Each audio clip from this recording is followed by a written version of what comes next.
1400 سال پہلے حضرت علی رضی اللہ تعالیٰ عنہ کا قول ہے کہ کفر کا نظام چل سکتا ہے لیکن ظلم کا نظام نہیں۔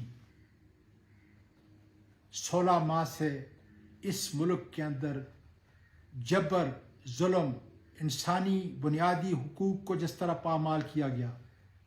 چادر چار دیواری کے تقدس کو جس طرح تباہ کیا گیا، لوگوں کو ان کے گھر سے اٹھایا گیا، بے لباس کیا گیا،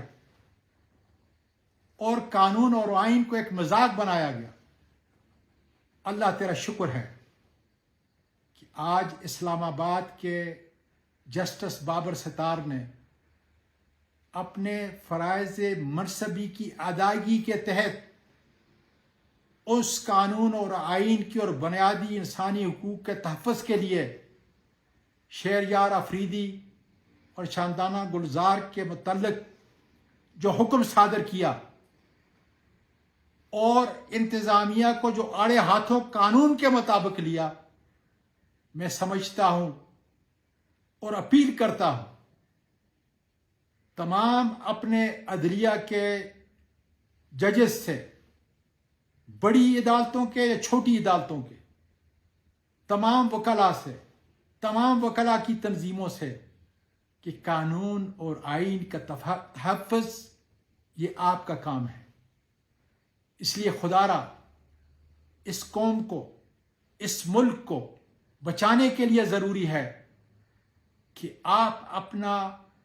وہ پیشہ ورانہ فرض ادا کریں، اور انشاءاللہ اسی قسم کے بہادر عدالت کے جج جب انسانی حقوق کے لیے کھڑے ہوں گے، قانون اور آئین کے لیے کھڑے ہوں گے، تو کسی کی ہمت نہیں ہوگی کہ وہ عمران خان کے خلاف 180 جیلی من گھڑت کیس بنائیں۔ آج پی ٹی آئی کے کتنے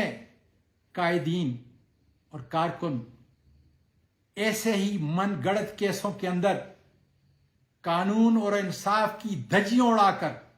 ان کو بند کیا گیا ہے۔ انشاءاللہ کامیابی تمہارے قدم چومے گی،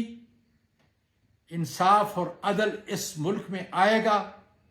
میرے وکلاء اور میرے ججز اس کا تحفظ کریں گے۔ پاکستان پائندہ باد۔